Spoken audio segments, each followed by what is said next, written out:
Catcher in the Rye by J.D. Salinger is a book that a lot of us read in high school. It's a book that a lot of teachers like to teach because it's a good introduction to prose-based literature. Throughout most of school, you read primarily narrative fiction. Up until you teach Catcher in the Rye, most of the books you read are just about what's happening. Prose is different. Prose is meant to convey a point of view. It's a lot more abstract, and it's a lot more about the subtext than about the text. But with Catcher in the Rye, Holden Caulfield so perfectly captures the adolescent mindset and the adolescent spirit with the way that he cusses, with the stuff that he fixates on, with his very adolescent anxieties, that it's easy for teenagers to latch onto him and to identify with him. Give teenagers a very relatable book about prose and they'll learn to appreciate prose. A good example is Holden Caulfield's famous obsession with phoniness. Every single person that he meets is a phony to him somehow, and yet... He wasn't even listening. He hardly ever listened to you when you said something. I flunked you in history because you knew absolutely nothing. I know that, sir, boy, I know it. You couldn't help it. Absolutely nothing, he said over again. That's something that drives me crazy. When people say something twice that way, after you admit it the first time. I shook my head. I shake my head quite a lot. I live in New York, and I was thinking about the lagoon in Central Park, down there Central Park South. I was wondering if it would be frozen over when I got home. And if it was, where did the ducks go? I was wondering where the ducks went when the lagoon got all icy and frozen over.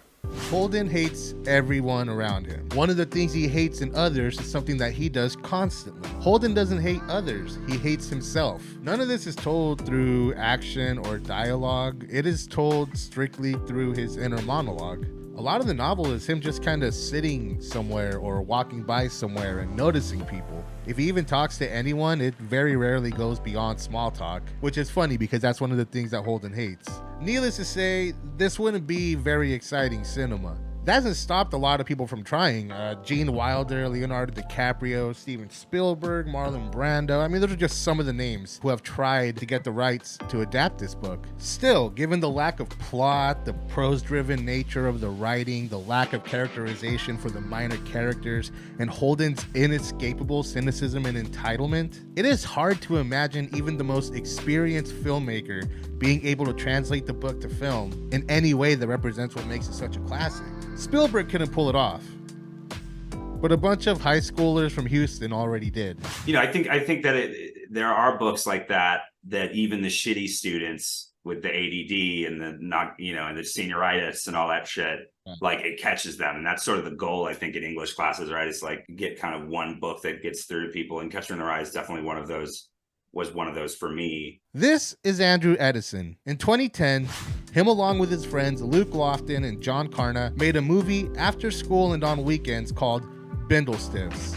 And while it's not officially an adaptation of Catcher in the Rye, well, legally you can't do it, but with parody law, it manages to convey the adolescent voice of Holden perfectly simply because it was made by a bunch of teenagers. Bindlestiffs is a classic example of lightning in a bottle. The right people met at the right time and worked on the right project and managed to make some serious comedy gold. It's partly like a mumblecore found footage indie movie, and it's also a very twisted and demented take on a Judd Apatow sex comedy. Now, the movie was mostly improvised, and you can tell because there's a real sort of naturalistic vibe to the way the characters talk to each other. It feels very believable. And on top of that, despite the fact that this is mainly just like a gross out teen comedy, all the characters manage to have just enough of a dramatic arc that we do get to follow them go on this really twisted coming of age story. You know, you have these sort of three kids living out this one rich kid's attempt to recreate Catcher in the Rye.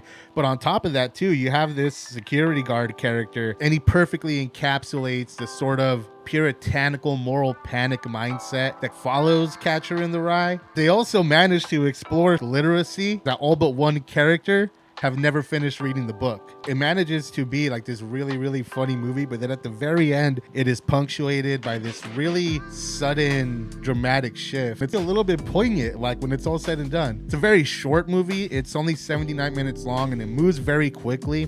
And with every scene, it just feels like they're trying to come up with the most outrageous and hilarious thing in the moment. I'm gonna spoil this movie, and I'm gonna kind of spoil Catcher in the Rye in the process too. So if you are curious about this movie, if my review has sold you on it, I recommend you go check it out. Go ahead and pause this video, go watch that movie, and then come back. And if you've already done that, or you just kind of want to hear more about the movie, well, let's just keep on trucking. Catcher in the Rye and Bindlestiffs begin on the same thematic note. The book begins with Holden Caulfield in his dorm, while the rest of the school is at a football game. He considers them all phonies, feeling alienated by their solidarity. The film takes a slightly different approach. It begins with a bunch of students putting together a school news show. We then meet two of our main characters, Luke and Andrew. They may not call any of their fellow students phonies, but they call them the current equivalent. Who wants to watch this fat girl and this fucking suit-wearing tool report corn dog news?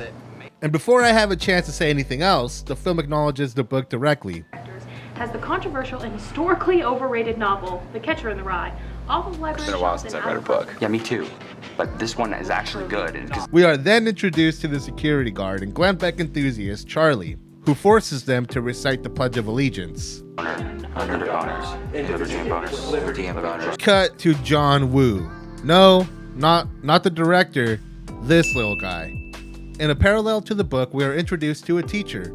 Holden is gently scolded by a professor for getting expelled from school, but John has a different dynamic with his drama teacher. Could somebody help me? I can help you. Could someone I'll pass help you. somebody? I'll help you. Somebody?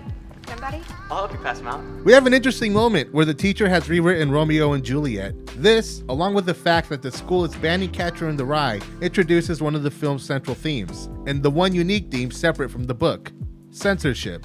You know, this idea that that artistic works can be dangerous because they'll inspire the wrong people to, you know, do things like kill John Lennon or, right.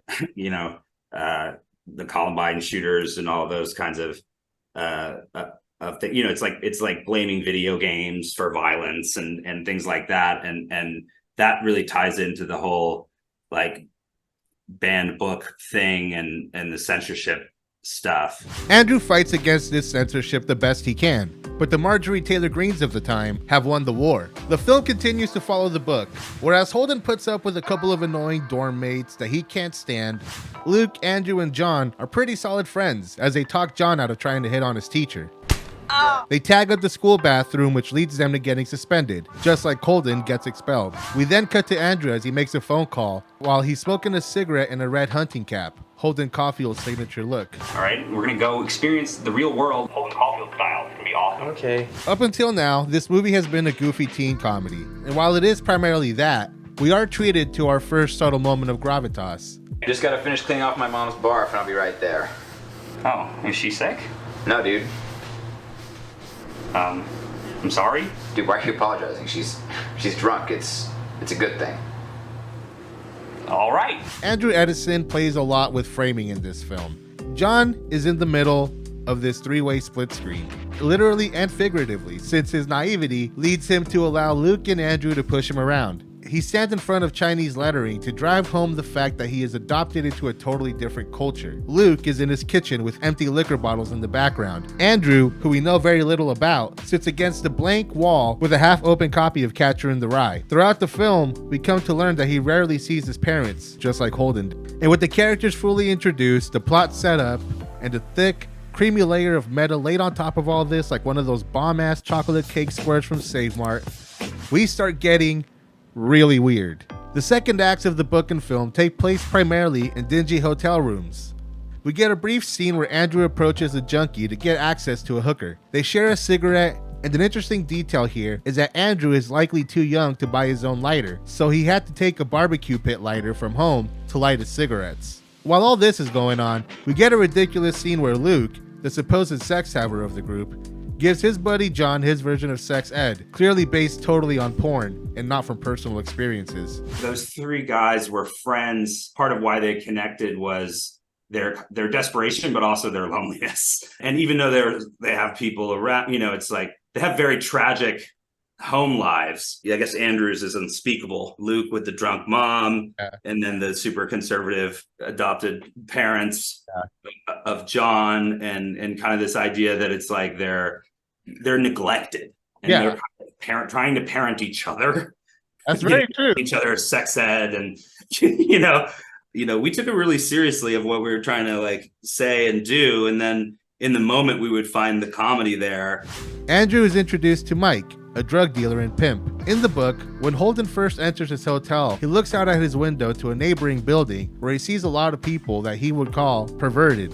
And here is Andrew among the perverts and junkies. He buys a hooker named Caramel for the group and brings her to their room. In the novel, Holden Caulfield grows more nervous at the idea of having sex, and so lies about having an injury to get the hooker to leave. In the film, however, we start with Luke admitting to a lie. Can we talk maybe for a little bit first? We get some dark sides of Luke, as he says this line.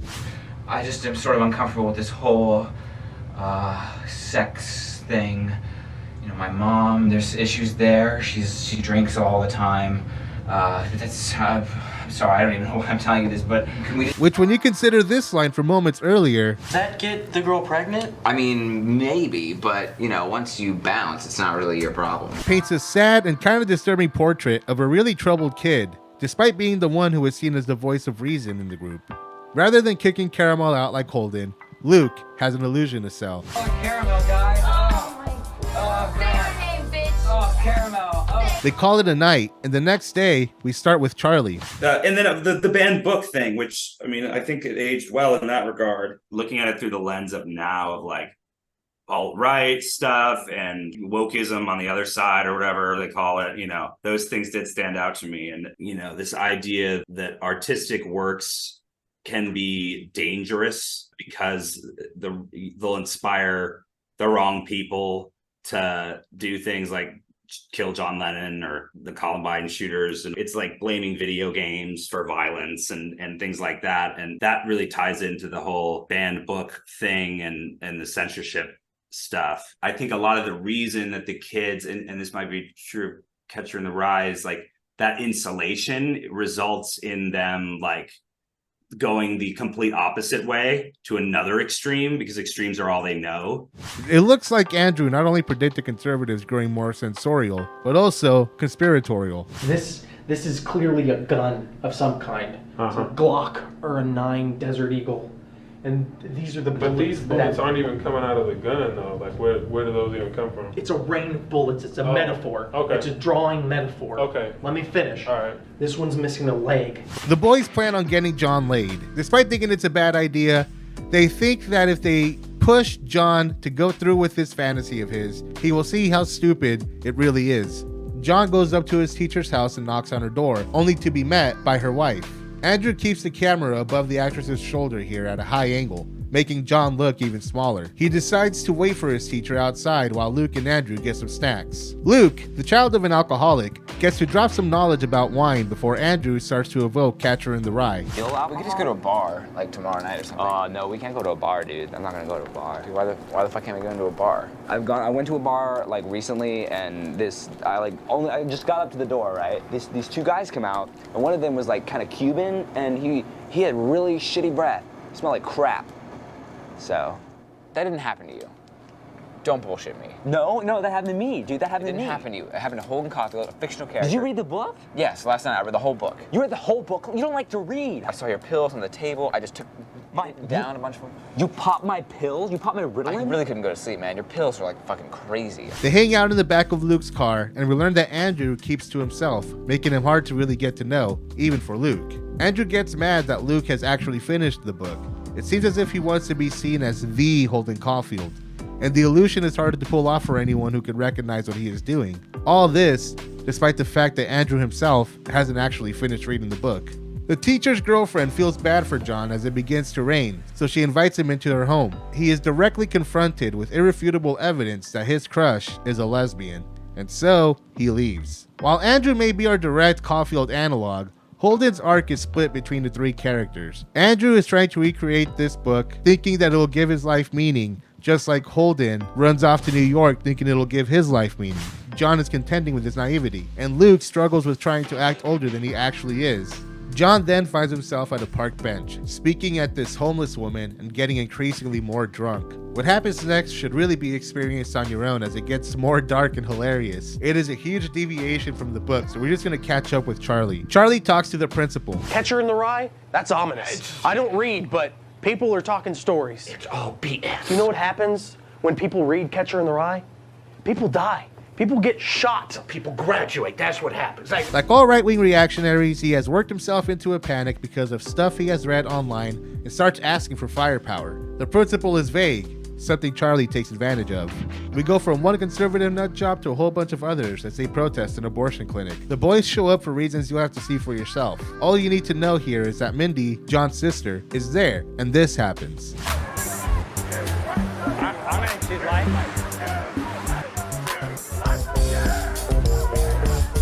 This leads to a confrontation between John and Andrew, since Andrew won't stop talking about their kiss in the grossest way possible.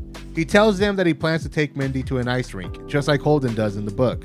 He gets called out for trying to beat Caulfield and being delusional. Andrew says some hurtful stuff to John and exposes Luke as a virgin, leading the three to argue and separate. Regardless, Luke feels bad for Andrew and goes to look for him, while John stays behind the hotel with the homeless lady. We cut back again to Charlie, who, as is common with conservatives, has gone crazy with the tiny bit of power the principal sort of gave him earlier in the film. He buys a gun illegally, then drinks while he drives out to a remote area and does some shooting practice. Once again, like your average right-wing dude, he created a boogeyman out of panic and has lost his damn mind, fearing the imaginary monster he created. We spend the next portion of the film with the three main characters apart as they resolve their various predicaments in ways that need to be seen to be believed, especially in the case of Andrew,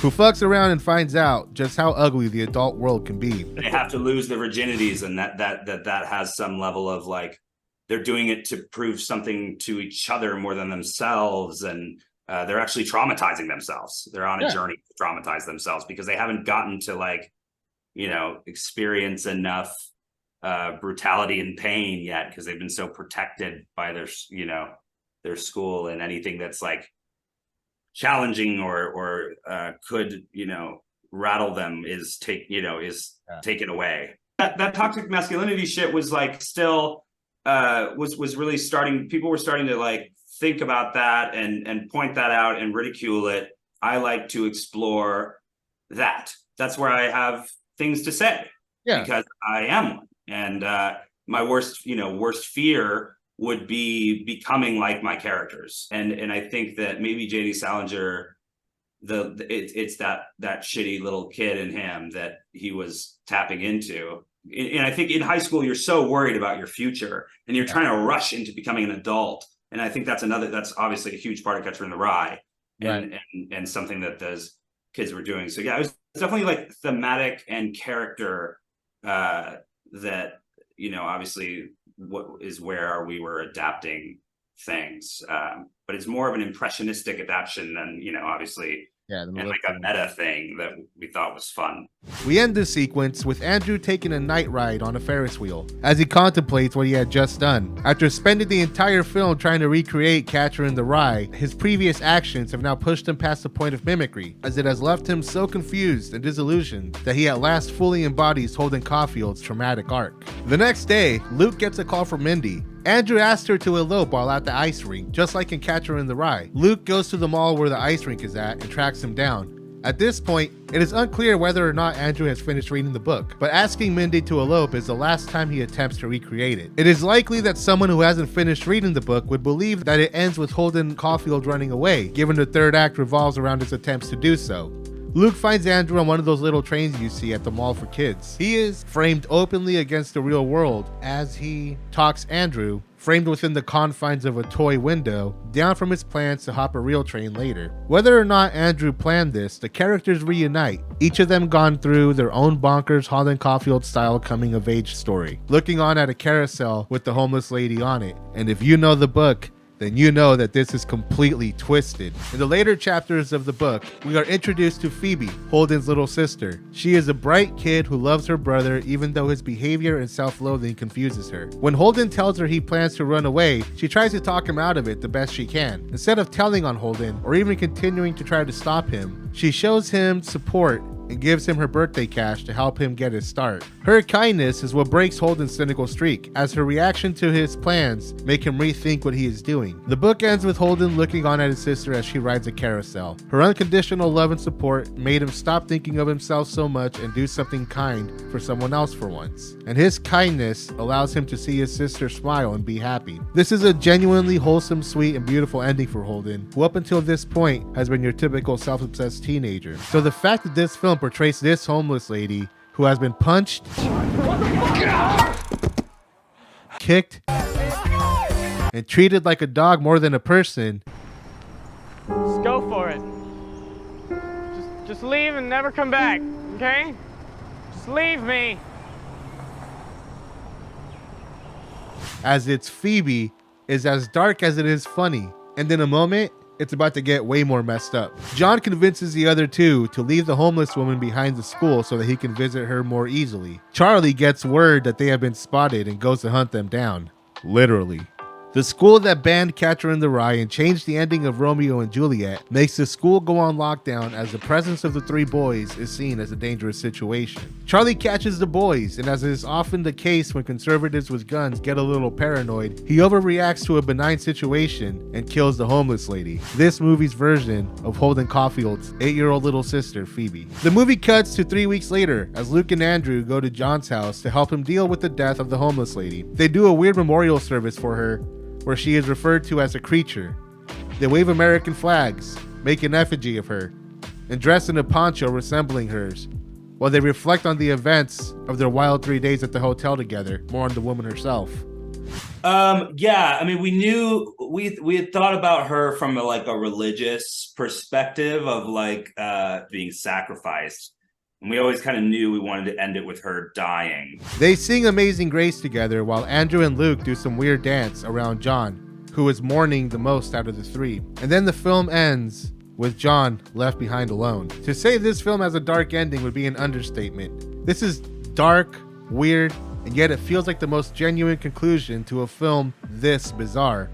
I think we were definitely consciously trying to make that type of Hollywood comedy that was popular then, but what felt real to us as opposed to what felt real to, Judd Apatow. I think we considered the Virgin comedy to just sort of be the genre. I was not thinking a lot about Superbad, but I wasn't really studying high school movies because I didn't need to, because I was living that. It's like a teen virgin comedy is not that complex. The trick of it was, we wanted it to have a very conventional premise and in some ways structure and pacing and that kind of thing, but then use that as a trick to get people to watch things they couldn't unsee or hear things that they couldn't unhear. There are many ways to make an adaptation, from drastically cutting characters and subplots down to make it fit the film medium better, like Jackson's Lord of the Rings trilogy, to slavishly recreating the source material as accurately as possible while completely missing the point, like in Snyder's Watchmen, to using your source material as a general framework for more original ideas, just like Stanley Kubrick always did, and everything in between. But what's unique about Bindlestiffs is that nobody was really trying to make a Catcher in the Rye adaptation. I was never really concerned with doing Catcher in the Rye justice, adapting Catcher in the Rye in a real way. It's a character in the movie that drives the plot. It's the Bible. It's really the censorship thing, that you could give a piece of work that much influence or weaponize it as a way to serve a political agenda. Those things were really pissing me off at the time, and they continue to piss me off. And so Catcher in the Rye felt like the right one. I mean, what were my other options of Mice and Men? J.D. Salinger was able to capture the teenage voice and mindset so expertly that Catcher in the Rye has managed to maintain its relevancy even to this day. Despite the outdated slang, Holden's character still rings true. The filmmakers of Bindlestiffs were clearly inspired by the novel, but what they managed to capture is a snapshot of a moment in time that most of us let slip by. Wild teenage creativity. This is the kind of movie that only a bunch of 17-year-olds can make. And for once, that is a great thing. I think fun is the thing that Hollywood is the worst at, and that if the set is having an incredible time, then and everyone's inspired and focused and on the same page, but like it's a, you know, I think about making movies like going to camp, Yeah. you know, and that I think is really crucial. One of the best things about independent movies is that every now and then, something truly unique and insane gets made that also happens to be good. I have left out a lot of hilarious jokes because my goal with this video is to raise awareness of Bindlestiffs and Andrew Edison because he has a new movie coming out. I'm making a new feature right now. There's a trailer for it somewhere you can check out.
The film I'm making, Technoburger, is a horror comedy anthology. It's like just my own fucked up kind of Goosebumps, Twilight Zone kind of thing. Sign up for my mailing list. So make sure to check out Bindlestiffs and check out Technoburger when it comes out. All the relevant links are in the description below. I've been Ed. You've been awesome. Thanks for watching. Peace.